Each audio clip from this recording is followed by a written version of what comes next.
Hey there, it's Kimberly Lucht, and today I want to talk about 3 things to potentially stop doing if you're a new entrepreneur. And so I know that there's a lot of different pathways that people can go down of how they do things or why they do things or what they do. But ultimately, a lot of the businesses and business owners that I've seen over the years struggle with a lot of the same things. And I think it's important for anybody who's in a new field or anybody who's in a new industry or a new space to take into account some of the things that might have worked or not worked for the people that came before them. And so if you're new in the entrepreneurship space, this is for you. And even if you're not new, see if there's something in here that you actually are either overdoing or underdoing that you could technically maybe be changing in your current business, even if it's been going on for years. There can be so many different things or different moving parts that we think we need to focus in on, but I'm here to tell you that you really don't need to focus on 3 certain things, and even more than that. There's a lot of things that you don't need to focus in on. The shiny object syndrome, and there's so many beautiful things that you could get in on or purchase or invest in, and that's beautiful, and I've definitely been there too. It's a beautiful part of the space. But there's a few pitfalls that I see a lot of entrepreneurs falling into, and I want to share a few of them today. So the first one is obsessing over your website. Do you obsess over your website? Yes or no? Even if you've been in business for years, sometimes you still obsess over your website, and I've definitely been there as well. And I also know that that's not a good use of your time and energy for the most part. There are certain things like systems in place that you might need your website for. As long as it works though, as long as it's functional and it's like you can kind of click around and you know where you're going and it's not going to dead ends and it's not, misleading people or, misinforming, your audience about what you do or how you do it or why you do it, then your website is probably just fine. And I will even venture to say that you don't need one to start your business. You do not need a website to start your business.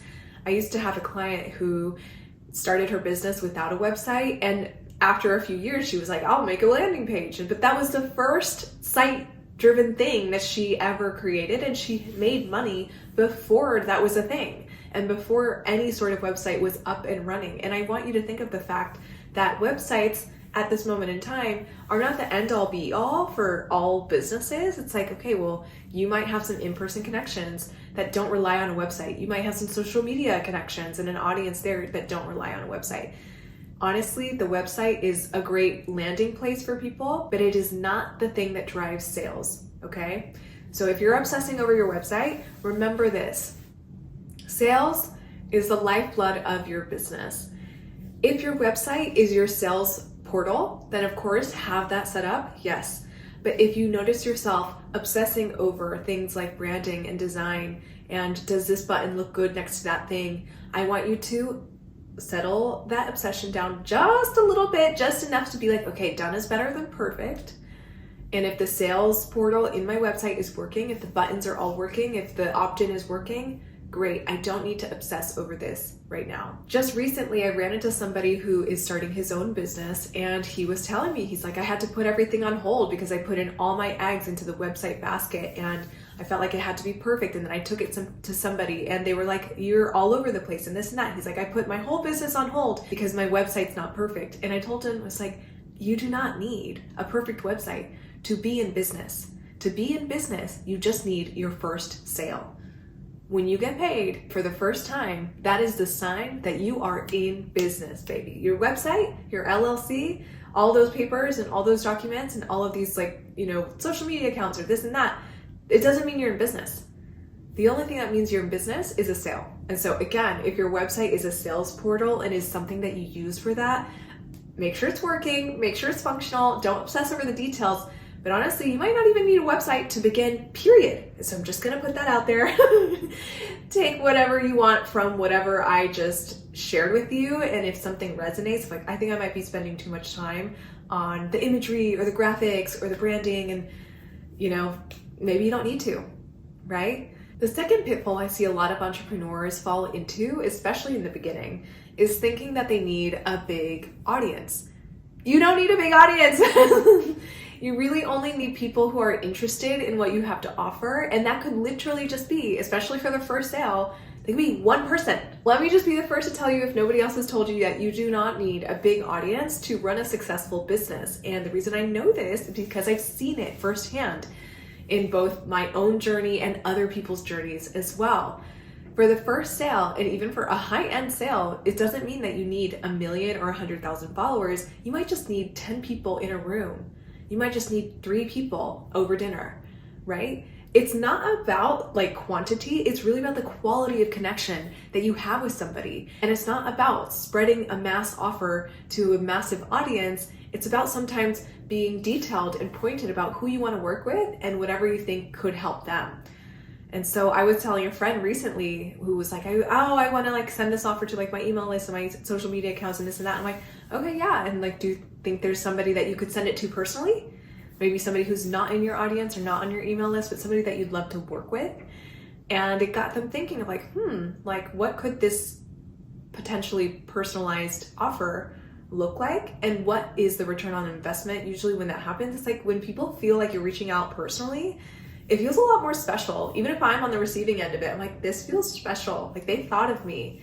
And I love that feeling. And I think that other people like and enjoy receiving personalized offers and invitations, because it means that, wow, I was worth like sending this to. I'm memorable enough to send an offer to. I see it as a really beautiful thing, and it's something that's underutilized and really doesn't require a massive audience. It just requires a connection with somebody who might need your services. And you can find that anywhere. You can find that on the train. You can find that in the lobby. You can find it in, the gym. You never know who might need your guidance and who might need your expertise, and it could really just come from a conversation at a coffee shop, right? You don't need quantity. You need quality connections. And I think that, of course, if you're selling, a product, a $2 product, and you require a lot of sales, definitely use the audience as big as it is or as small as it is to push those sales. But if you're really looking at a business that doesn't need millions of customers to survive, then I would really look into thinking about how can I utilize the audience and the connections that I have now versus grow a massive audience, but for what? What's the end goal? If you need volume for your business to feel profitable enough, then yes, focus on that. But I just see a lot of different entrepreneurs, especially in my space, don't need that because they're not selling $2 scrunchies. They're usually selling a service or a product that's a little more high end. So you don't need a lot of people to have a profitable business if that's the case. The third pitfall that I see people falling into is complicating their sales funnel. What do I mean by that? Have you heard of ClickFunnels, deadline funnel, this and that, evergreen, this and webinar, that, and like, the upsell and the opt-in and so many moving parts to some sales funnels? Yes. But when you're just starting out, the ultimate sales funnel is like you meet someone or you connect with somebody, they hear about your services, and then they hire you or they buy from you. Okay, 1, 2, 3. It is simple. It's not meant to be like 1, 2, 3, 4, 5, 15, 16, up to 70 steps of a funnel. It's not meant to be so complicated. I think in the beginning, you want to understand what your sales process is going to look like and what people are really coming to you for. And sometimes that really just means simplifying the process and getting on a call with people or having conversations with people or making an offer via email. It's like they hear about you, maybe they're interested and they tell you they're interested, and then you have a pitch, an offer, or something else that you send their way so that they are able to hire you. So that could be a PayPal link, that could be an invoice. That could be, if you're working with credit cards and debit cards, that could be, hey, tap your credit card here, scan it here. It doesn't have to be a complicated system. It doesn't have to have a deadline and this and that and the ClickFunnels and this and that opt-in or whatever. It doesn't have to be a maze of a funnel. It can be a 1, 2, 3 step funnel. And so I'm curious for you, if you were to simplify your sales funnel, and when I say sales funnel, I really just mean the process by which somebody hires you or buys from you. What could that look like? They hear about you, they go to your page or they go to your website or they find a way to connect even further to learn more, and then they buy, right? All those systems have to be in place. Like, okay, the marketing's out there. I put out the word somehow, some way. Maybe you did a workshop and maybe they're like, oh, I'm interested. I want to learn more. Okay, let's get on a session together so we can talk about it. You talk about it. And at the end of the session, maybe they hire you. 1, 2, 3. Simple as that. It doesn't have to be complicated. And I think that under complicating things can be really helpful, especially when you're still figuring out your market, you're still figuring out what you offer, how you offer it, what price you offer it at. There's a lot of experimentation that happens in the beginning of a business that I think is sometimes not utilized enough. Really play around here. This is a game. It's not something that's meant to be taken so seriously and have so many complicated steps to it. I love something that Marie Forleo says, and she says, simplify to amplify. And so to grow your business from the ground up, sometimes it is best to focus really in on the number one thing that is usually the lifeblood of all businesses, which is sales. And if you're complicating the sales process, it makes it more complicated for people to buy from you and hire from you if all of the systems are not perfectly in place, which, like I said in the beginning, in pitfall number one, you don't want to be spending so much time on your funnel or on your website or whatever kind of website systems you have in place to get the sale. You want it to be pretty clear and simple for people to buy. And sometimes that means that it's 2 steps, sometimes it means it's 3 steps, but really making it simple for yourself and for others, especially in the beginning, so you can make it as easy as possible and as clear as possible for people to want to give you money. They trust you, they give you money. Not always, right? Like, people can trust you and not give you money, but I'm just saying that's kind of a foundation for people to hand over their credit card and give you money and buy from you. And it's like they need the trust and they need that faith in you that you're gonna help them or make their life better. Yeah? And so if you know that you can do that and you want more sales in your life, please, please, please undercomplicate your sales process and just make sure you're offering often. Make more offers. That's usually how you make more money. And whether they're one-on-one offers or offers to a group or offers to your audience, make sure that it's clear and simple enough for people to click, buy, and get excited about working with you.